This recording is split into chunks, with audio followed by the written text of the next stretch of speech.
Un podcast ici. Les causes pour lesquelles Hélène Gégado elle empoisonne, pour moi, elles sont assez simples et assez courantes finalement. C'est l'envie, la jalousie, mais je pense que c'est quelqu'un qui n'a aucune considération pour la vie humaine. En fait, à tout moment, elle pouvait reculer, arrêter d'empoisonner, et elle l'a jamais fait. Elle est l'une des plus grandes tueuses en série de l'histoire. Au XIXe siècle, Hélène Gégado sème la mort de maison en maison, de ville en ville, sans jamais être inquiétée. Pour arriver à ses fins, elle utilise du poison et fait des dizaines de victimes. Des enfants, des personnes âgées, des patrons, des domestiques, mais aussi des gens d'église et des membres de sa propre famille. Pendant 18 ans, elle va continuer son épopée criminelle jusqu'au meurtre de Thro. Je m'appelle Fanny Borel, je suis journaliste à Ici Armorique. Je travaille depuis 25 ans à Radio France et j'ai suivi beaucoup de procès d'assises au cours de ma carrière. La justice me passionne et j'adore l'histoire. Dans cet épisode, on va remonter le temps, ouvrir des archives pour mieux comprendre la trajectoire de cette meurtrière hors du commun. Crimes et témoignages, des histoires vraies de faits divers. Hélène Gégado, l'empoisonneuse en série. Nous sommes à Rennes, le 1er juillet 1851. C'est le petit matin et Rosalie Sarrazin vit ses derniers instants. Cette jeune femme au caractère affirmé est au plus mal depuis 3 semaines, depuis ce soir du 10 juin où elle a mangé des petits pois. Elle a depuis des douleurs gastriques insupportables et vomit sans arrêt. Les médecins savent que c'est la fin. Rosalie travaille depuis peu comme femme de chambre au service d'un important notable de la ville, c'est un avocat, maître Théophile Bidart de la Noë. Cet homme de 45 ans est une référence dans le monde judiciaire de Rennes. C'est un avocat renommé à la cour d'appel, il est aussi docteur en droit, professeur à la faculté de Rennes. On dirait aujourd'hui que c'est un ténor du barreau. Surtout, c'est un spécialiste des affaires criminelles. Maître Bidart s'est fait récemment construire un bel hôtel particulier sur les bords de la Vilaine. Quelques heures seulement après le décès de Rosalie Sarrazin, on frappe vigoureusement à la porte de l'immense maison. C'est le procureur de la République, et il n'est pas seul. À ses côtés, il y a le juge d'instruction, son greffier, le commissaire, 2 agents de police et 2 médecins, les docteurs Pinault et Baudouin. Ce sont eux qui ont examiné Rosalie, la domestique, quand elle souffrait le martyre. Et ils en sont convaincus, elle a été empoisonnée. Alors tout se fige. Personne n'a le droit de bouger ou de sortir de la maison. À commencer par l'autre domestique qui vit là.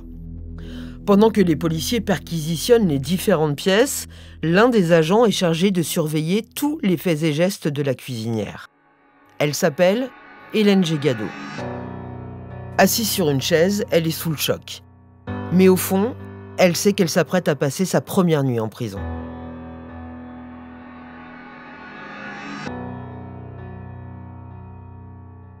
On remonte maintenant 18 ans auparavant. En 1833, Hélène Gégado a 30 ans. La cuisinière est mise à la rue du jour au lendemain. Elle vient de se faire renvoyer du presbytère où elle travaille depuis des années, à Séglien dans le Morbihan, en plein cœur de la Bretagne. Elle a perdu sa mère à l'âge de 7 ans, elle a été placée chez un abbé et d'après ce que j'ai compris, c'est plutôt une bonne situation pour une petite de 7 ans d'apprendre un métier. Elle est 4 ans à Bubry et puis après, elle est envoyée à Séglien et là, elle apprend le métier et elle y reste 18 ans. Justine Jouet est historienne. Elle est l'autrice d'une enquête minutieuse consacrée à Hélène Gégado. Elle a compilé de nombreux témoignages de victimes et de leurs proches. Au début, ça se passe bien et puis en fait, elle a un sale caractère parce que on a un témoignage qui dit que elle est exécrable et elle est renvoyée pour abus d'alcool. L'alcoolisme chez Hélène, c'est quelque chose qui est assez fort. Et je pense que l'effet déclencheur chez Hélène Gégado, c'est le fait qu'elle soit renvoyée de Séglien. Je pense qu'elle était bien là-bas et qu'elle a été renvoyée. Franchement, on te met à la porte au bout de 18 ans, tu te sens un peu trahi, quoi. Et puis de là, elle s'est plus jamais arrêtée. Hélène Gégado débarque alors à Guerne, une autre petite bourgade du centre-Bretagne. Sa sœur Anna, qui est aussi cuisinière, lui a proposé de prendre sa place chez le curé du village. C'est à ce moment que débute sa folie meurtrière.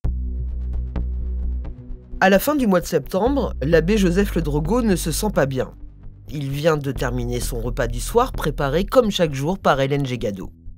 Il se met subitement à vomir, tiraillé par des douleurs dans l'estomac. Puis viennent les diarrhées. Une des domestiques est inquiète pour le curé. C'est un homme de 37 ans, toujours en bonne forme. Et puis si elle se fait tant de soucis, c'est aussi que l'abbé Le Drogo n'est pas le premier à être atteint par ce mal étrange. Les autres ne s'en sont pas remis. Depuis le début de l'été, le sort s'acharne sur les habitants du presbytère. Les parents de l'abbé qui vivaient là sont morts en l'espace d'une semaine. Sa petite nièce de 7 ans, venue le visiter, est elle aussi emportée en quelques jours. Puis, c'est au tour de l'une des 2 employées de maison. Quand son patron tombe malade, Hélène Gégado le veille, comme elle a veillé les autres avant lui. Mais rien n'y fait, son état empire. Il meurt le 28 septembre à 1h du matin. Il meurt en 30 heures. C'est la 5e victime, quand même. Et ce qui est incroyable, c'est qu'il ne s'est rendu compte de rien. C'est-à-dire qu'il aurait pu donner l'alerte, etc. Enfin, à sa place, on perd notre mère, notre père, notre nièce. Ça pose quand même des questions. Mais non, il finit par continuer à faire confiance à sa cuisinière. Il mange ce qu'elle prépare et il est emporté le surlendemain. Il aurait fallu me filmer quand je bossais sur Hélène parce que je me suis dit, mais c'est pas vrai. Je la connaissais, son histoire. Mais là, je suis la première à vraiment voir les témoins et tout. Et il n'y a personne qui donne l'alerte. Je pense qu'à cette époque-là, Hélène commence à apprendre à manipuler le poison. Et là où elle est très intelligente, et je n'en doute pas du tout, c'est qu'elle espace les poisons. Et puis, comme quand on apprend quelque chose de nouveau, on tâtonne, etc. Et là, ça vaut pour Hélène Gégado avec l'arsenic. L'hécatombe continue à vitesse grand V. La seule personne encore vivante de la maison, ainsi que la sœur d'Hélène, qui est venue pour l'enterrement de son ancien patron, meurt les jours suivants, exactement dans les mêmes conditions. 7 morts en seulement 3 mois dans la même maison. Témoignage du maire de Guernes, 1851. Je fus extrêmement frappé de ces morts successives au point que j'en fus moi-même malade. Le docteur Martel fait savoir que la maladie de cette femme était extraordinaire et présentait même les symptômes du choléra. Cependant, le fléau n'avait alors et n'a depuis frappé personne dans notre commune. Avant que je continue, il faut que je vous explique. À l'époque, le choléra sévit depuis plus d'1 an en Bretagne. Et l'épidémie, très virulente, fait beaucoup de morts avec des symptômes bien identifiés. Des vomissements et des diarrhées qui conduisent à la mort en quelques jours à peine. Exactement comme l'arsenic, ce poison utilisé notamment contre les rats. Hélène Gégado le comprend vite. Mais elle doit quitter Guernes parce qu'elle n'a de fait plus personne à servir. Elle doit se trouver une nouvelle place. Les années suivantes, elle enchaîne les emplois dans des maisons de maître. Et elle multiplie les meurtres en assaisonnant ses plats d'arsenic sans jamais se faire prendre. Elle se fait seulement remarquer pour son caractère épouvantable. Hélène Gégado est quelqu'un de très désagréable. Au début, quand elle arrive dans une maison, ça se passe toujours bien. Elle abat toujours le travail de 2 ou 3 personnes. Parce que comme ça permet de dire que ses collègues sont des feignantes et qu'elles veulent le pain qu'on leur donne. Et petit à petit, elle a son mauvais caractère qui reprend le dessus. Et dès qu'on lui fait une remarque déplacée, par exemple qu'elle a piqué du vin rouge dans la cave ou de la gnôle, ou alors qu'une de ses collègues a des faveurs qu'elle n'a pas, eh bien, elle passe par la case empoisonnement. Donc c'est quelqu'un qui est un peu soupe au lait. Les causes pour lesquelles Hélène Gégado, elle empoisonne, pour moi, elles sont assez simples et assez courantes finalement. C'est l'envie, la jalousie, mais je pense que c'est quelqu'un qui n'a aucune considération pour la vie humaine. En fait, à tout moment, elle pouvait reculer, arrêter d'empoisonner, et elle l'a jamais fait. Hélène Gégado ne s'arrête pas à l'empoisonnement. Bien souvent, elle veille ses victimes qu'elle regarde souffrir. Et sa dévotion apparente la rend insoupçonnable. Elle pousse le sadisme jusqu'à prédire la mort des malades. Témoignage de Jeanne-Marie Le Boucher, ancienne patronne d'Hélène Gégado, 1851. Hélène sortit de chez moi vers la fin janvier en disant qu'elle craignait d'être accusée de la mort de mes parents par la rumeur publique. Pendant la maladie de ma mère, Hélène me dit un jour « Je crains que votre mère vienne à succomber, car partout où je vais, la mort me suit. » Et elle me dit que plusieurs personnes étaient mortes dans les maisons qu'elle avait habitées. Ce n'est pas la première fois qu'Hélène Gégado laisse entendre qu'elle porte malheur, qu'elle a le mauvais œil. Et ceux qui l'entourent commencent à le penser aussi. Au milieu du 19e siècle, les légendes, croyances et superstitions sont encore très présentes en Bretagne. Et puis c'est aussi une région rurale avec des villages isolés, éloignés les uns des autres. Et ça aide également la cuisinière à passer entre les mailles du filet. À cette époque-là, ce n'est pas comme aujourd'hui, il n'y a pas de train, de voiture ou de téléphone. Les moyens de communication sont extrêmement limités. Et Hélène, elle l'a bien compris, elle met volontairement de la distance, des fois jusqu'à des dizaines de kilomètres, entre ses lieux de travail. Ce qui fait que l'information n'a pas le temps d'arriver, qu'elle est déjà partie. Sauf qu'en 1836, Hélène Gégado se fait pourtant embaucher à Auray, dans le Morbihan, là où elle avait tué 1 an plus tôt. Mais rien ne se passe comme prévu.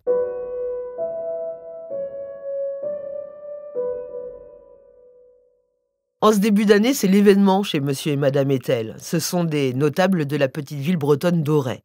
Ils ont fait mettre les petits plats dans les grands. Ils ont convié tout le clergé pour le dîner, mais aussi leur fille et son mari, Julien Le Doré. Lui, c'est le futur maire de la ville. Monsieur Le Doré est assis entre 2 prêtres qui, soudain, restent sans voix. Ils viennent d'apercevoir Hélène Gégado en cuisine. Et ils la connaissent bien. Elle est passée par le couvent du Père Éternel, où elle a réussi à terrifier les pensionnaires en détruisant des vêtements et des livres à coups de ciseaux. Ils savent aussi que 2 femmes qui l'ont ensuite employée sont mortes subitement. L'abbé en a l'appétit coupé, il n'avale plus rien. Après le repas, les 2 hommes prennent à part Julien Le Doré. Il lui explique que partout où cette femme passe, des gens trépassent. Il faut absolument la renvoyer. Et à peu près au même moment, Madame Etel est prise de vomissement. Monsieur Le Doré, il prend une décision radicale qui est de renvoyer Hélène Gégado. Donc dès qu'il lui dit, évidemment, elle est totalement atterrée, elle met la tête dans ses mains, dans la cuisine, elle est totalement sous le choc.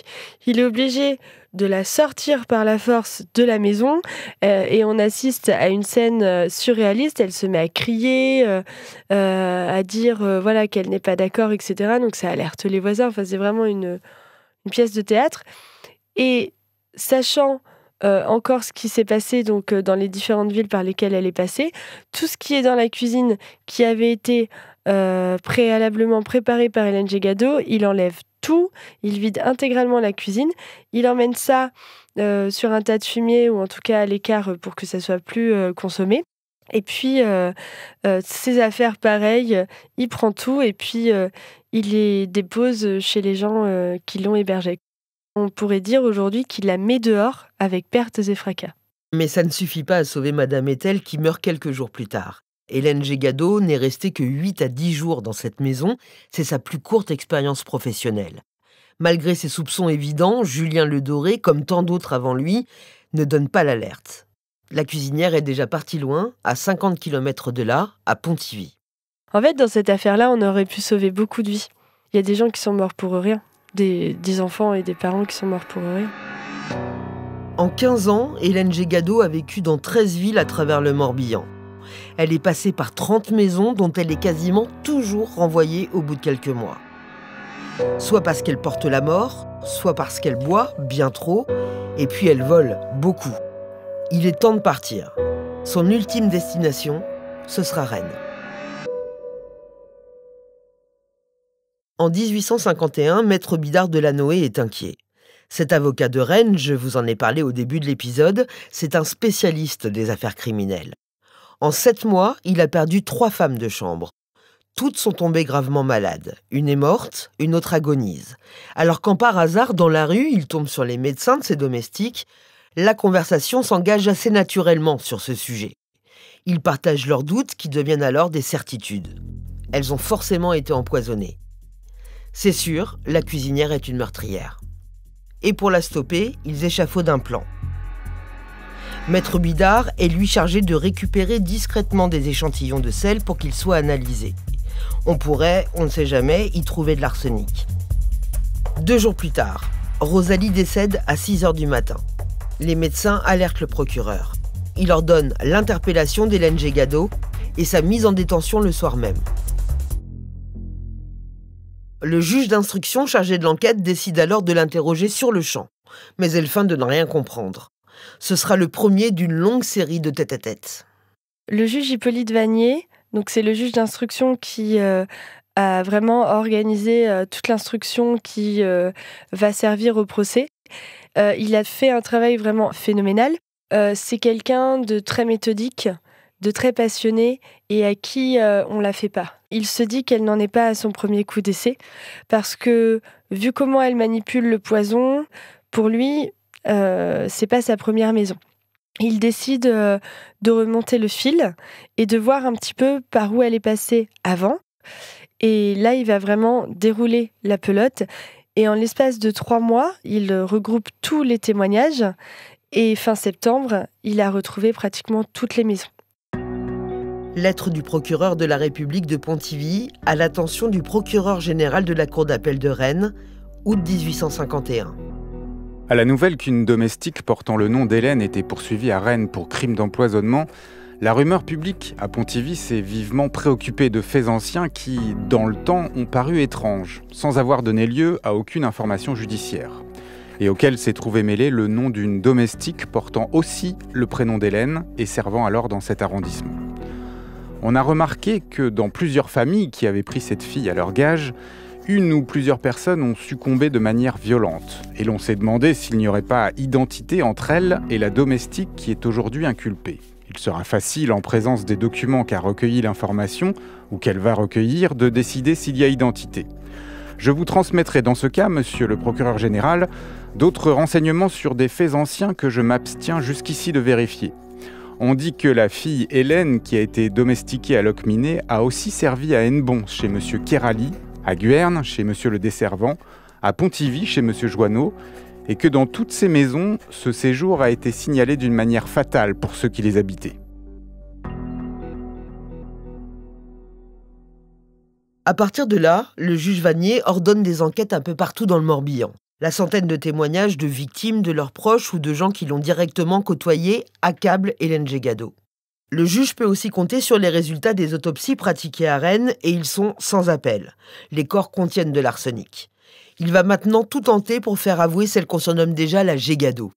Mais elle est coriace. L'ambiance qui règne pendant ces interrogatoires, c'est un petit peu le juge d'instruction qui joue à la fois le rôle du bon flic et du mauvais flic. C'est-à-dire qu'il essaye de la faire tomber, mais c'est quelqu'un qui est extrêmement intelligent.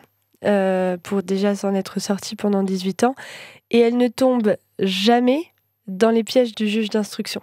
Ça, c'est vraiment incroyable parce que elle n'avoue jamais les empoisonnements, et elle le prend vraiment pour un benet, parce que elle sort des choses vraiment énormes, et elle se dit que ça va passer. On retrouve finalement, dans son attitude pour répondre au juge d'instruction, on retrouve son mode opératoire, c'est-à-dire de jouer à chaque fois tapis, de jouer avec le feu.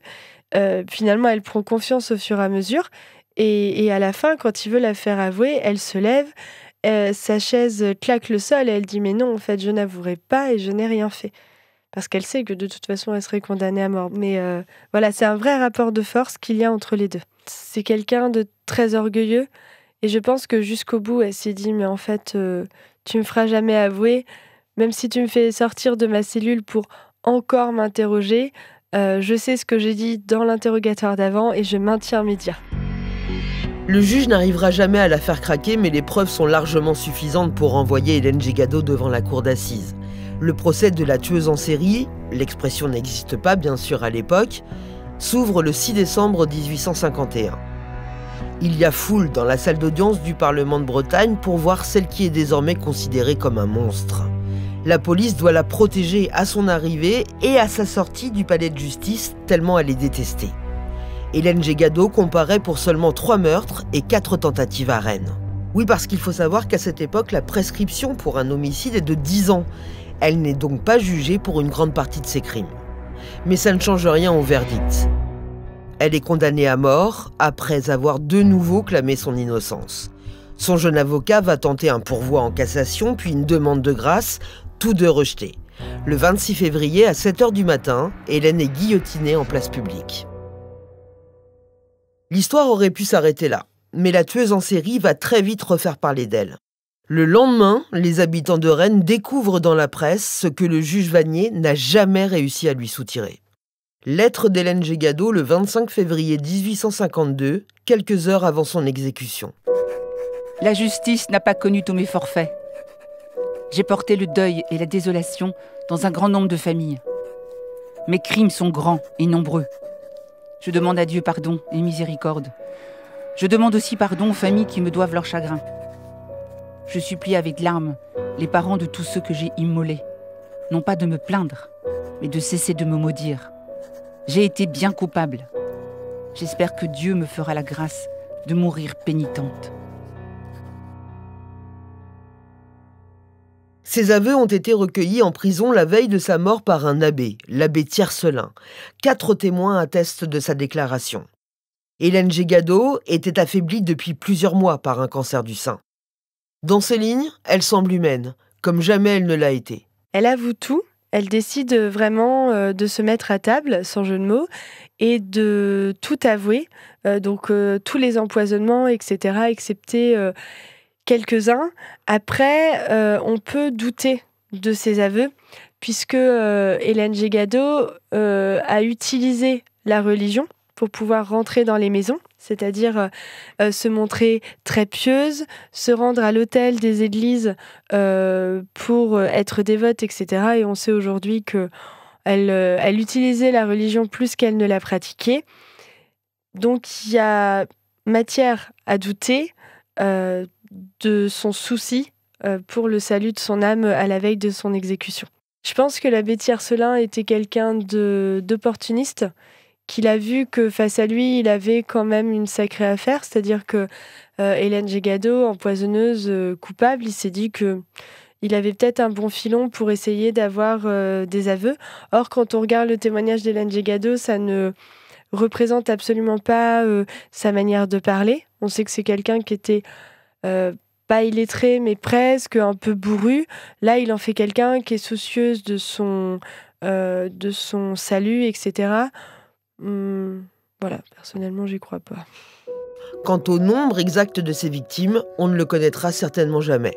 Après avoir fait un travail de fourmi, personnellement, j'arrive à 56 victimes, 32 décès, mais finalement, la seule qui connaît le fin mot de l'histoire, c'est Hélène Gégado. C'était Hélène Gégado, l'empoisonneuse en série. Mixage, Thibaut Bourgeon. Production, Clémence Olivier. Studio de création, ici. Merci à Justine Jouet, autrice de La Gégado, dans les pas d'une empoisonneuse en Bretagne, et pour leur lecture, à Françoise Normand, Maxime Soutif, Léo Andrzejewski et Véronique Brett. Pour écouter d'autres épisodes de Crimes et témoignages, rendez-vous dès maintenant sur le site ici.fr, l'application Radio France ou votre plateforme de podcast préférée. À bientôt!